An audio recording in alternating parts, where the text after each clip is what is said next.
Mientras Roma dominaba la tierra con hierro y disciplina, hubo un día en que el destino del mundo no se decidió en un campo de batalla, sino sobre madera húmeda y agua profunda. Allí, en el mar, un imperio aprendió a matar sin saber nadar.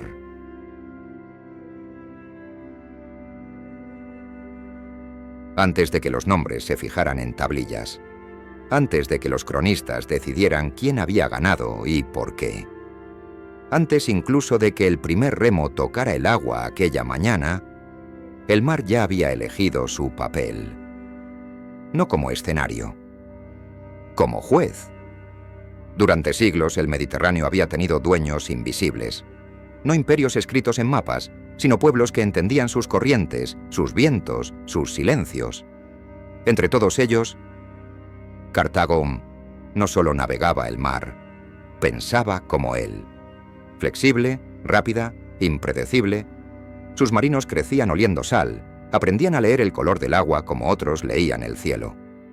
Roma no, Roma era tierra, polvo, caminos rectos, formaciones cerradas, disciplina que se medía en pasos, no en mareas, y aún así, Roma quiso el mar, no por deseo, por necesidad, porque la guerra que había comenzado en Sicilia, una isla que no pertenecía del todo a nadie, estaba dejando claro algo inquietante.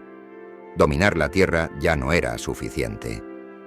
Cartago podía perder batallas, ciudades, hombres, y aún así, seguir respirando mientras controlara las rutas, los puertos, el movimiento.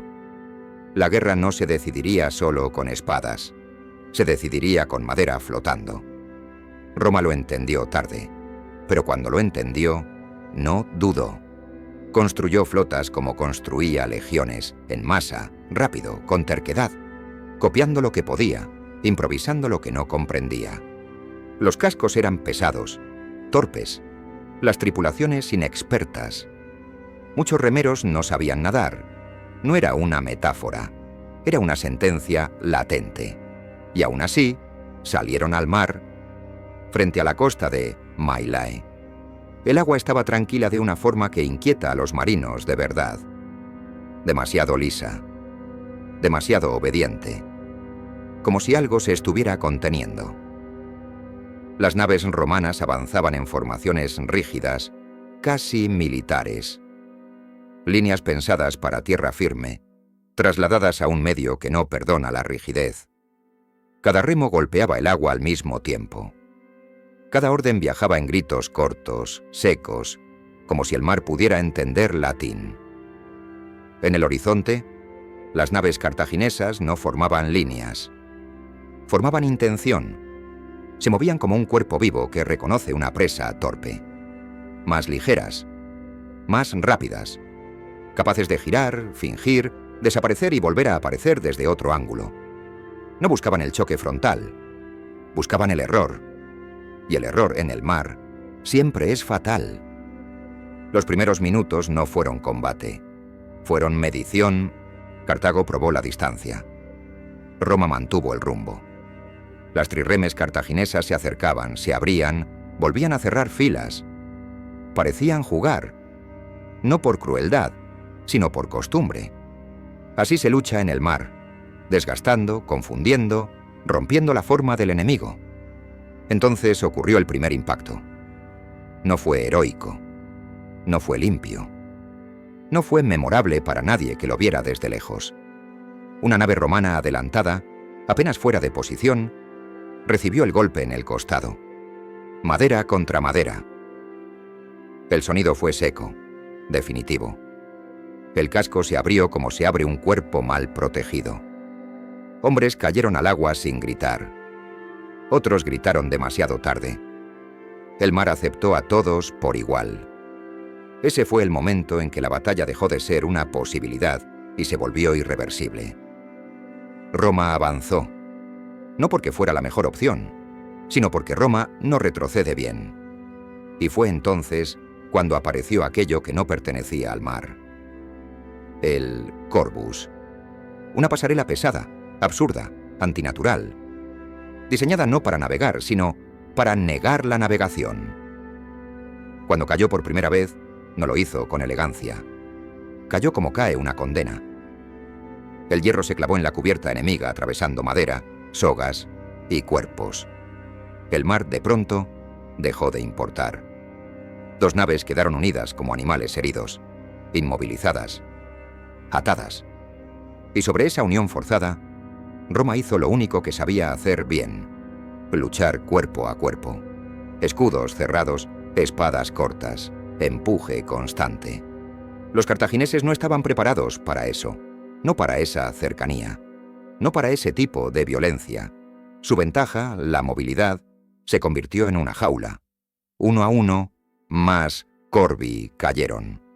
Cada uno transformaba una batalla naval en una batalla terrestre flotante.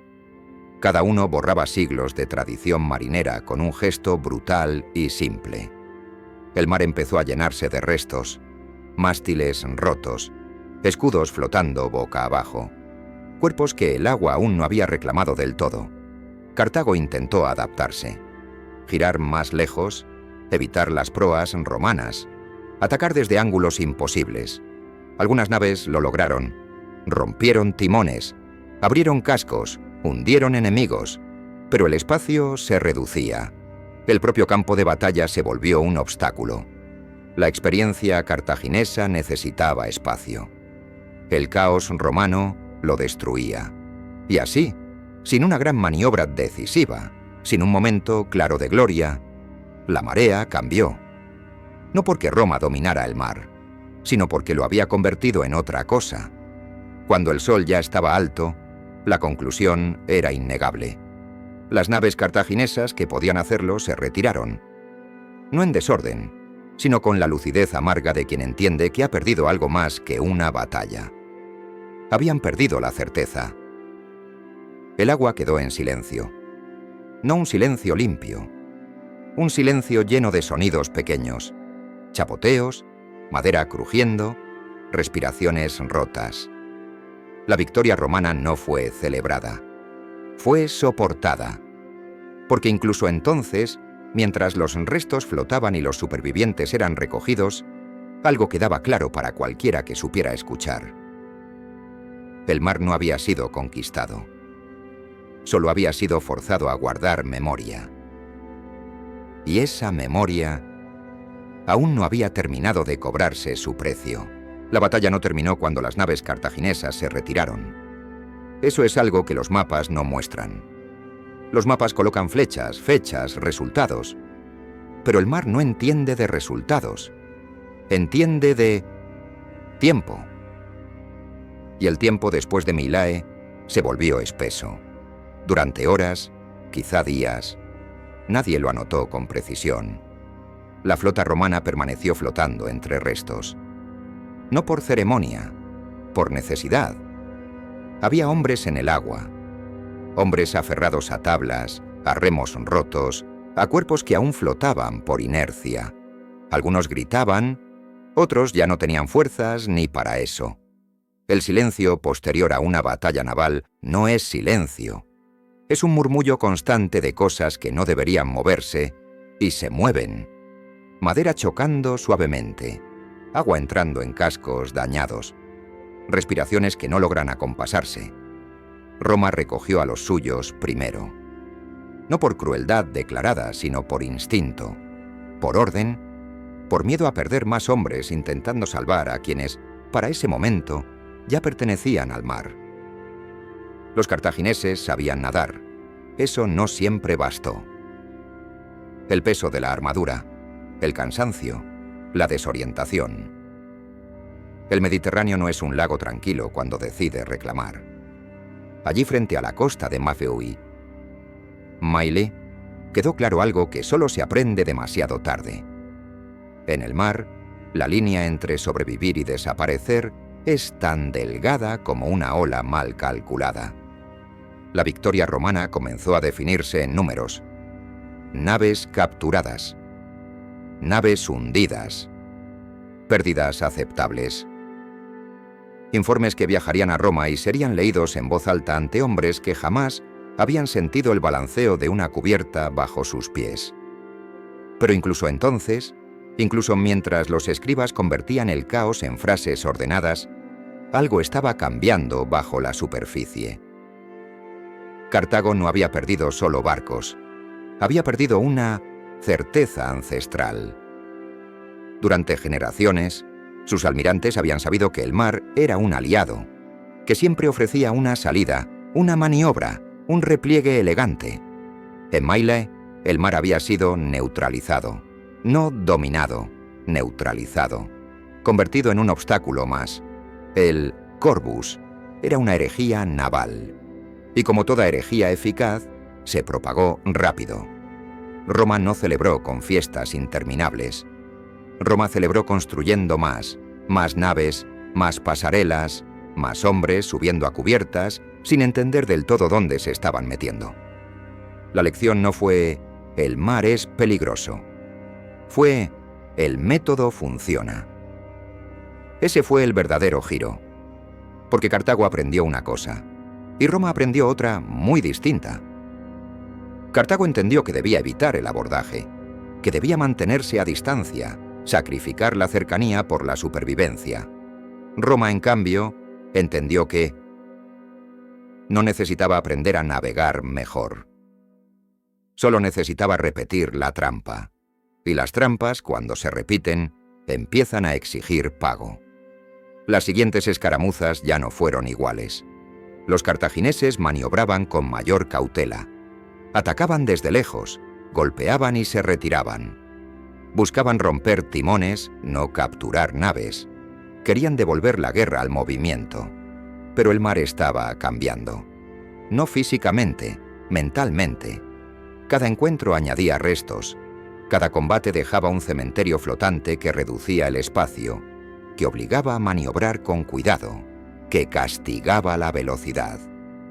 La experiencia cartaginesa se encontraba luchando contra un entorno que ya no reconocía. Roma, en cambio, se sentía cómoda en el caos. La disciplina que en mar abierto era una desventaja. En un campo saturado de restos se volvía estabilidad.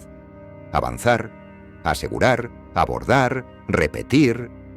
No era elegante, no era rápido, pero era implacable. Sin embargo, incluso dentro de Roma, comenzaron a circular murmullos. No discursos oficiales. Murmullos de muelle, de campamento, de hombres que regresaban con sal en la ropa y miedo en los ojos. El Corvus era pesado, demasiado pesado. Funcionaba bien en aguas relativamente tranquilas, pero el Mediterráneo no siempre concede eso. Con mar agitado la pasarela podía caer mal, deslizarse, no clavarse. Y cuando fallaba, dejaba a la nave romana vulnerable, lenta, torpe. Hubo combates donde la trampa no se cerró. Y entonces el mar recordó quién mandaba.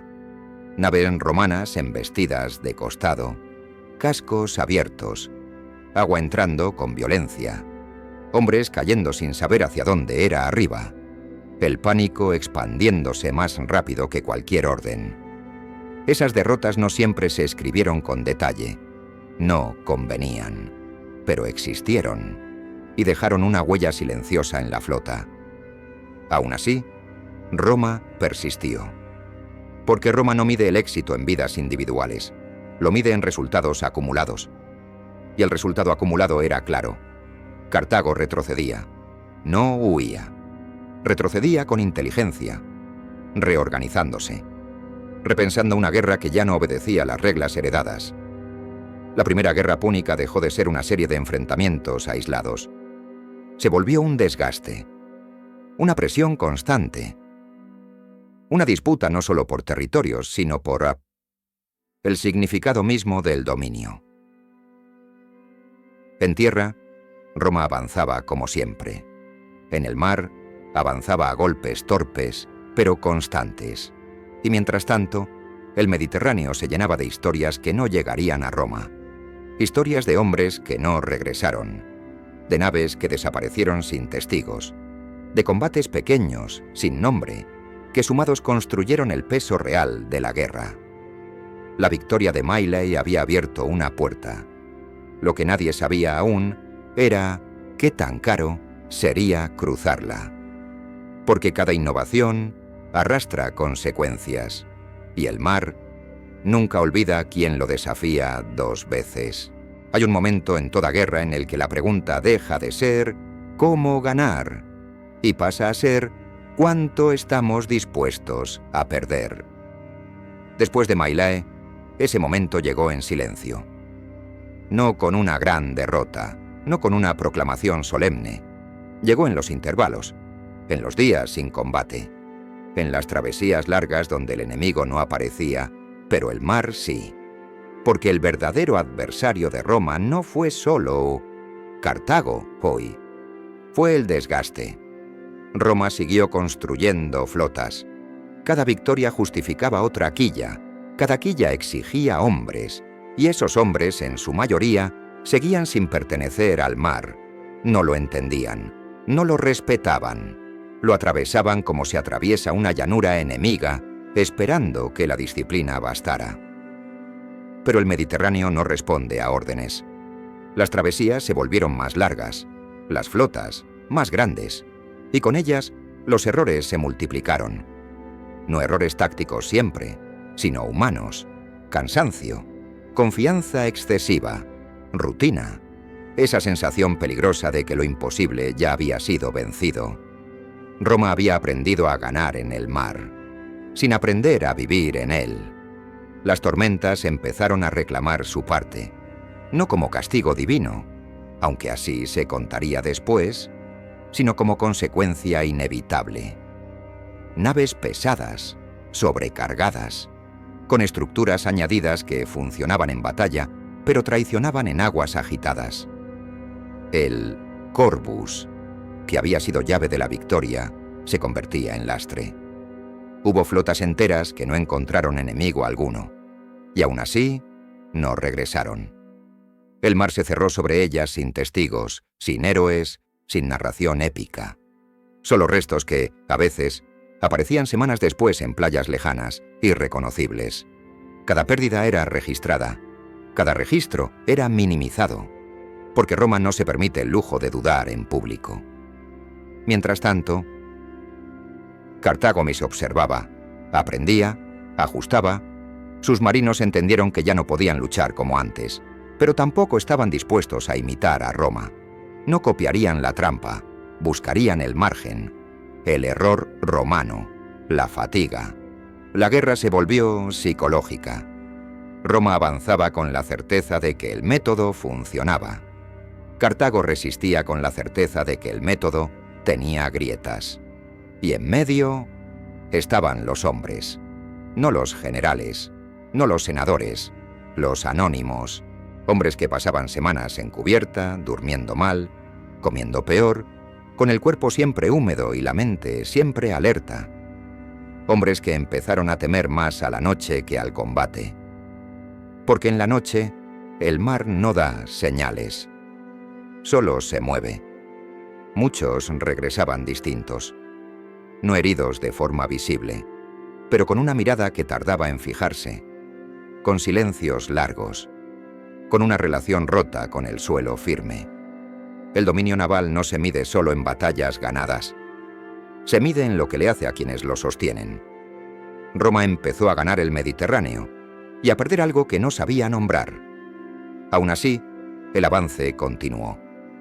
Puertos asegurados, rutas cortadas, presión constante.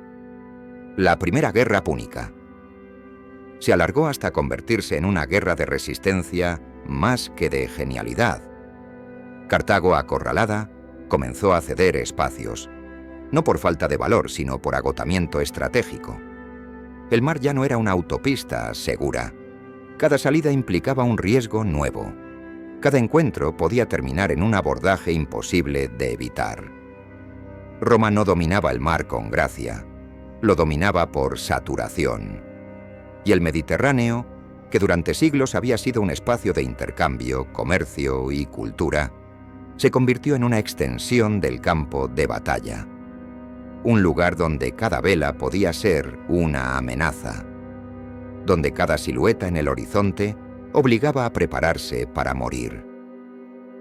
Cuando finalmente el equilibrio se rompió de forma irreversible, no fue por una sola batalla decisiva.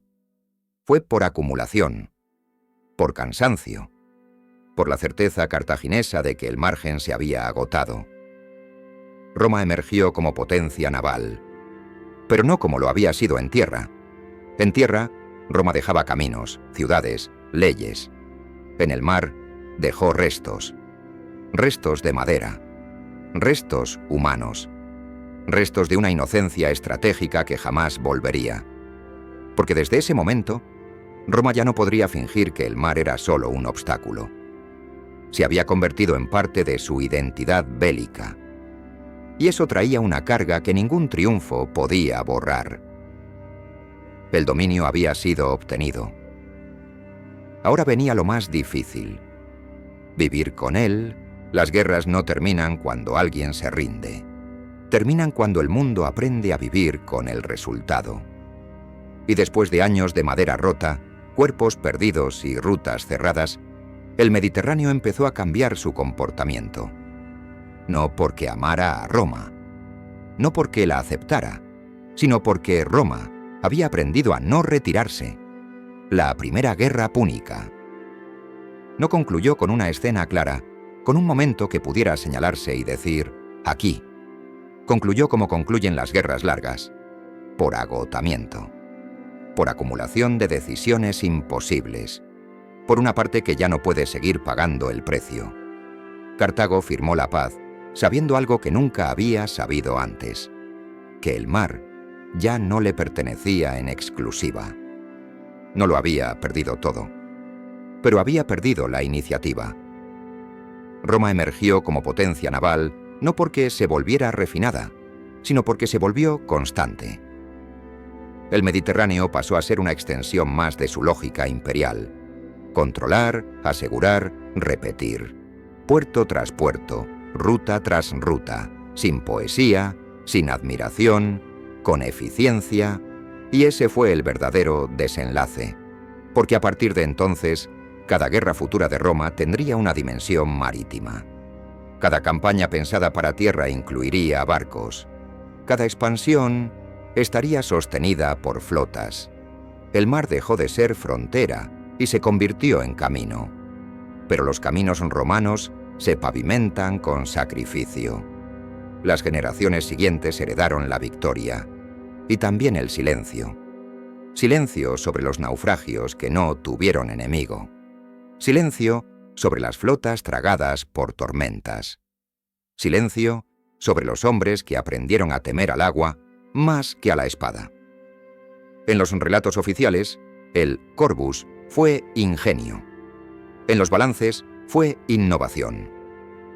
En la memoria no escrita fue una señal clara. Roma no se adaptó al mar. Forzó al mar a adaptarse a Roma, y eso tiene consecuencias. El Mediterráneo, convertido en Mare Nostrum, dejó de ser un espacio compartido. Pasó a ser vigilado, ordenado, utilizado. Las rutas comerciales florecieron, sí. Las ciudades crecieron. La paz romana se extendió sobre las olas. Pero bajo esa superficie estable quedó todo lo que no se contó. Los nombres que nadie grabó. Las batallas sin cronista. Los cuerpos que nunca regresaron a tierra firme. La historia recuerda a Roma como vencedora. El mar recuerda el costo. Y esa memoria no desaparece, se transmite. En restos encontrados siglos después. En relatos fragmentados. En la sensación persistente de que hubo un momento en que algo cambió para siempre. Mailé no fue solo una batalla. Fue un aviso. Un instante en el que el mundo entendió que el poder ya no dependía solo de quién luchaba mejor, sino de quién estaba dispuesto a pagar más tiempo, más hombres, más silencio. Roma pagó y ganó. Pero la victoria, como el mar, nunca es limpia. No estuve allí. No sentí la madera crujir bajo mis pies, ni el agua cerrarse sobre nadie. Pero esta historia llegó hasta aquí porque alguien sobrevivió para contarla, y porque otros no pudieron hacerlo. Y cada vez que miramos un mapa donde el Mediterráneo aparece como un lago romano, conviene recordar algo. Los imperios no nacen solo de grandes decisiones. Nacen de miles de cuerpos anónimos aceptando permanecer donde otros se habrían retirado. Ahora dime tú, ¿puede llamarse victoria a algo que el mar aún se niega a olvidar? Si quieres entender cómo se vivió esta misma batalla, desde abajo, desde el miedo, el ruido y la confusión de un solo hombre entre miles, entonces tienes que ver el siguiente video, todo narrado por un soldado romano que sí estuvo allí. Y después de escucharlo, quizá ya no mires esta victoria del mismo modo.